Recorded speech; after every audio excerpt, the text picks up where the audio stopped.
જે નવા મિત્રો આવી રહ્યા છે સૌને ખૂબ ખૂબ હૃદયથી આવકાર. જેમનું કોન્વોકેશન છે, વિદાય સમારોહ છે, અને એક પ્રકારે કહેવાય કે 1 વર્ષની તમારી જે મહેનત, સ્ટ્રગલ અને ઘણા બધા પ્રશ્નો હશે જ્યાં અહીંયા તમને તેનું નિરાકરણ ચોક્કસથી મળ્યું હશે, મને આશા છે. 2003ની વાત કરું, જ્યારે હું પ્રથમ વખત એન્કરિંગનો કોર્સ હતો અમદાવાદમાં, એ મેં કર્યો. મને ખબર નહોતી કે એનો આગળ ફાયદો ક્યાં મળશે. 2005 જીટીપીએલમાં એન્કરિંગ શરૂઆત કરી. 2010 દૂરદર્શનમાં તક મળી. 1997માં MBA કર્યું હતું, પરંતુ સાહેબે જે પ્રમાણે વાત કરે છે ને કે ભણતર કે ડિગ્રી ક્યાં તમને કામ આવશે તમને ખબર નથી હોતી. એટલે મારી MBAની ડિગ્રી આજે મને ચોક્કસથી હેલ્પફુલ થાય છે, પણ એ મેઇન સોર્સ ઓફ ઇન્કમ હું નથી કહી શકતો. હેલ્પફુલ ચોક્કસથી થાય છે. 2003ની જે વાત કરું, જે એન્કરિંગ શીખ્યો, હસમુખ બારાડી સાહેબ, આપણે નામ સાંભળ્યું છે, થિયેટર એન્ડ મીડિયા સેન્ટર. 10 વર્ષ પછી 2010માં PGDRDની તક મળી. જ્યારે EDIમાં જોબ કરી ત્યારે થયું કે ભાઈ ગ્રામીણ ક્ષેત્ર સમજવું જરૂરી છે. તક એવી મળી કે એ વખતે આપણને ઓરિસ્સાના ગામડા ખૂંદવાની તક મળી. સાઉથ ઇન્ડિયા આપણે ફર્યા. પશ્ચિમ બંગાળ છે, મધ્યપ્રદેશ છે, ઉત્તર પ્રદેશ છે, હરિયાણા છે, ત્યાંનું કલ્ચર સમજ્યા. એટલી જ વિસ્તારપૂર્વક એ ગહનતા આવી. એ ક્રેડિટ હું EDIને આપીશ. 2006થી 2009નો એ પીરિયડ હતો. 2010માં એમ થયું કે મેં જ્યારે દેશ આટલું લગભગ અડધો દેશ વખત મેં કવર કરેલો, તો મને એમ થયું કે મારે રૂરલ ડેવલપમેન્ટનું સ્ટડી કરવું છે. 2010માં કર્યું, ઇગ્નોમાંથી કર્યું ઓનલાઈન.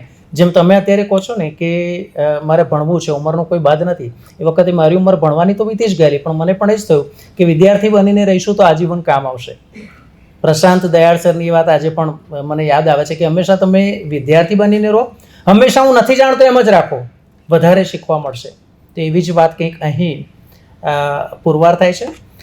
વિવેક સર મને વર્ષ 2013માં મળ્યા, જ્યારે ગુજરાતી સાહિત્ય પરિષદમાં પત્રકારત્વનો શોર્ટ ટર્મ કોર્સ હતો. અને મને થયું કે આ મારે કરવું છે. કારણ કે એટલા માટે કર્યું કારણ કે હું દૂરદર્શનમાં ઓલરેડી મને એન્કરની જોબ મળી ગઈ હતી, પણ પછી એમ થયું કે મારી પાસે સર્ટિફિકેટ નથી. ધેટ ટાઈમ સરની મને વાત યાદ છે કે એમણે પણ જે પ્રમાણે એમની જે ફોટોગ્રાફીની એમની જે હોબી હતી ને તેમણે જે ડેવલપ કરી હતી, ત્યારે એમણે મને કહેલું, આજે યાદ છે, એ વખતે એમણે કહેલું કે એમને જ્યારે એમ થાય કે મારે સાધુ બાવાનું જીવન કેવું છે, જંગલમાં રહેતા લોકોનું જીવન કેવું છે, પર્વતો ઉપર રહેતા લોકોનું જીવન કેવું છે, તો 1-2 મહિના ત્યાં એમની જોડે હળી જતા, મળી જતા, નાગા બાવાઓની સાથે બિલકુલ નગ્ન અવસ્થામાં એમની પાસેથી માહિતી કઢાવી, એમની ફોટોગ્રાફી કરવી.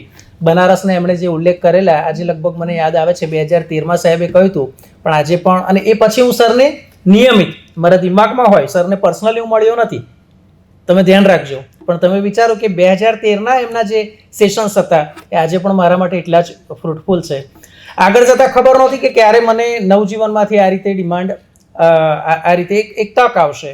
આપણી જ બેચનો લગભગ 3 વર્ષનો 3 કે 4 વર્ષ પહેલાં વિદ્યાર્થી આપણો છે ધર્મેશ જેઠવા, ઉના. અને એમણે મને વાત કરી કે નેહલભાઈ, તમે દૂરદર્શન મને એમાં છો, તો અહીંયા તમે નથી જતા? મેં કીધું ના, હું નથી જતો, મને એટલું આઈડિયા નથી. કિરણ કાપુરે સરનો સંપર્ક કરાયો, એમને મળ્યો.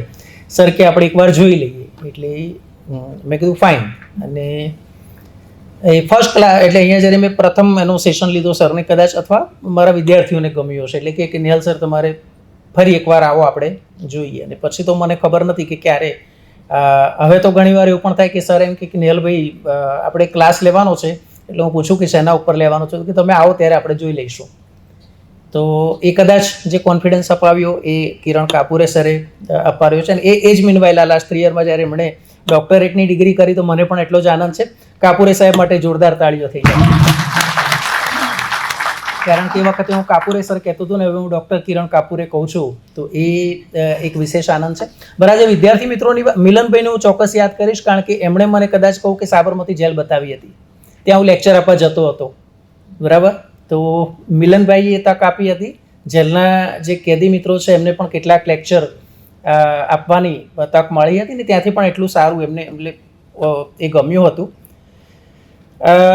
એક વાત એ છે કે જ્યારે સાહિલની વાત આવે, સોહિલની વાત આવે, અકમલની વાત આવે, જલ્પિનભાઈની વાત આવે, જતીનની વાત આવે, એક બાબત માનવી પડશે કે મને કાપુરે સર કહેતા હતા કે નીલભાઈ તમારા એટલે જ્યારે આગલે દિવસે અહીંયા નોર્મલી અનાઉન્સમેન્ટ થતી હોય છે કે આવતીકાલનું લેક્ચર આમનો છે, એટલે કે નિયલ સર તમારું લેક્ચર હોય છે ને તો અમારી સંખ્યાનો ઇસ્યુ રહેતો નથી, બધી જ ફેકલ્ટી સારા લે છે, પણ તમારામાં કે એકવાર મેસેજ જશે ને એટલે કન્ફર્મ મળશે ઓનલાઈન ઓફલાઈન બંને.